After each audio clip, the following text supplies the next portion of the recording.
यद्यपि इस वीडियो में सभी बातें सत्य हैं, फिर भी मेरे द्वारा कुछ बोलने में या समझाने में कोई त्रुटि हुई हो तो अवश्य भी मुझे माफ़ करिएगा और कमेंट बॉक्स में जाकर के अवश्य कमेंट करिएगा, ताकि मैं अगली जो वीडियो आएंगी, हिस्टोरिकल जो वीडियो होंगी, उनमें गहन अध्ययन कर सकूं और आपको वीडियो के माध्यम से समझा सकूं।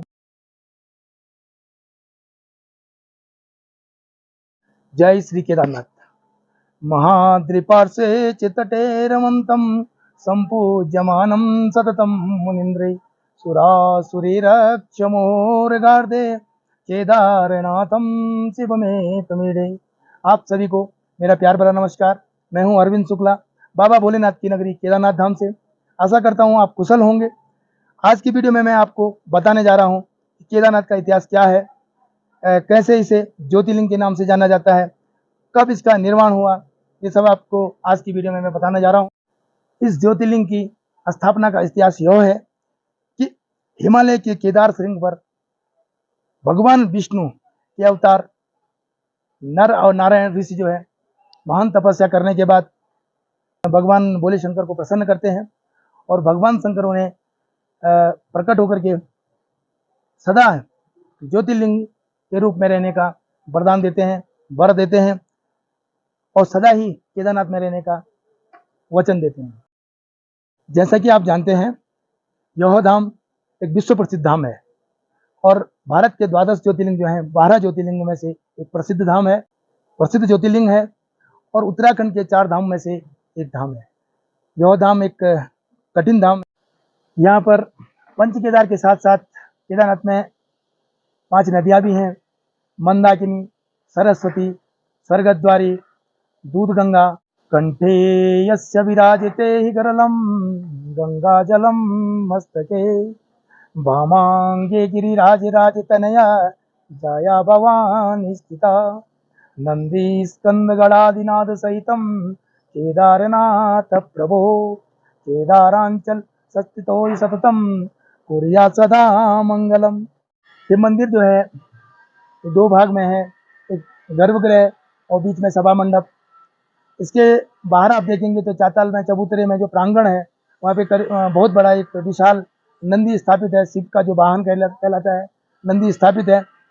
जब 2013 में आपदा आई थी तो उस समय आप सभी जानते ही हैं कि लगभग आसपास का एरिया सब ध्वस्त हो चुका था, किंतु जो नंदी था, प्रांगण में जो नंदी था एकदम सुरक्षित था।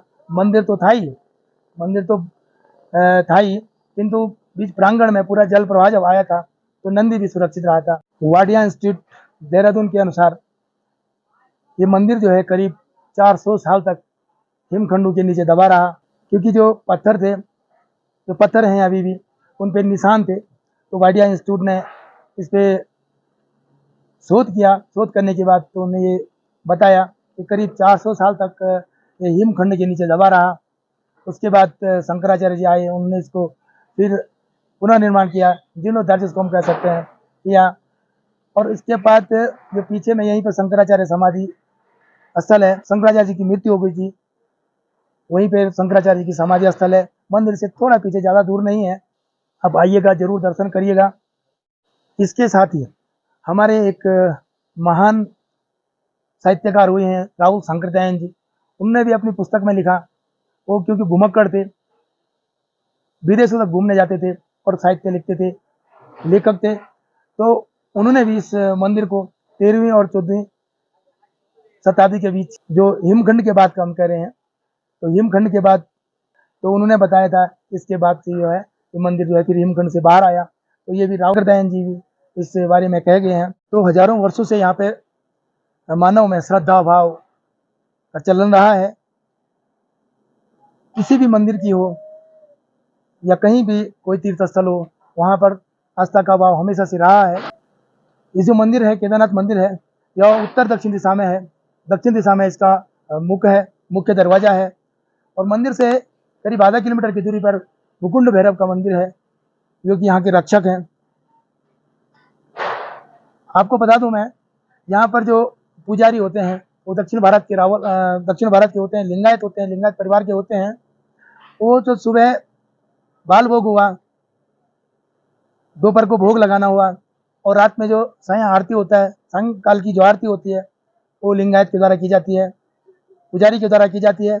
और जो यहाँ के पुरोहित हैं, पुरोहित यहाँ के जो आसपास के गांव हैं, आसपास के गांव जैसे नागजगई, दीवली, बणीग्राम, लमगोंडी, लुआरा, लुआणी, सांकरी, रुद्रपुर, नाहरा, कुनियाला, ये सब ऊखीमठ, किमाना, ये साइड के तीर्थ पुरोहित होते हैं। जैसे शुक्ला हो गया, तिवारी हो गया, पोस्ती, बगवाड़ी आदि जो यहाँ पे ब्राह्मण होते हैं, तीर्थ पुरोहित होते हैं, जो यहाँ पर पूजा पाठ करते हैं। अब बात आती है कि यहाँ पे 6 महीने कपाट बंद क्यों किए जाते हैं। तो इसका वजह है कि 6 महीने यहाँ पे नर पूजा कर सकते हैं और 6 महीने देवता स्वयं आकर के भगवान भोले शंकर की पूजा करते हैं। इसका प्रत्यक्ष उदाहरण, जब 6 महीने कपाट बंद होने के समय पे यहाँ पे एक अखंड ज्योति है, अखंड ज्योति को जलाया जाता है, ये पूरा साल जलता रहता है। तो जब अखंड ज्योति को यहाँ पे जलाया जाता है और बाबा को समाधि दी जाती है, भस्म से, फूल जो होता है, जिस तरह समाधि से फूल हो गया, सफ़ेद धोती हो गया, जिस तरह से समाधि दी जाती है, समाधि दी जाती है लास्ट दिन, इस दिन भैया दूज होता है, ब्रह्म मुहूर्त में रात से कपाट बंद होते हैं, तो उससे पहले यहाँ पे समाधि दी जाती है। तो उससे पहले थोड़ा जो अखंड ज्योति है उसमें घी दिया जाता है, जलाया जाता है, घी का दिया। और जब कपाट खुलते हैं 6 महीने बाद, अक्षय तृतीया के समय लगभग कपाट खुलते हैं, तो उस समय वो दीपक जलता रहता है। तो कहते हैं उस समय देवता यहाँ पर आकर के पूजा करते हैं। तो यही उदाहरण है, यही यहाँ का रहस्य है।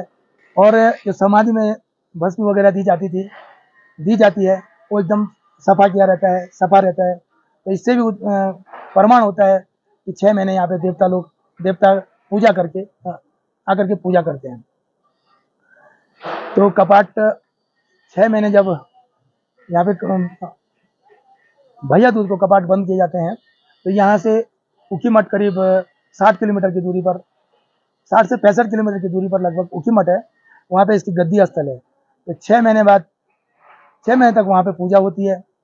फिर अक्षय तृतीया के लगभग जो अप्रैल मई महीने में होता है अक्षय तृतीया, तो तब जाकर के यहाँ पे कपाट एक बार फिर से खुलते हैं और 6 महीने नर के लिए यहाँ पे खोल दिए जाते हैं। सभी भक्त यहाँ पे आते हैं, पूजा वगैरह करते हैं। यहाँ पर भारत से ही नहीं अपितु विदेशों से भी यात्री आते हैं, तीर्थ यात्री आते हैं, श्रद्धा भाव से आते हैं, 3-3, 4-4 घंटे लाइन में रहते हैं।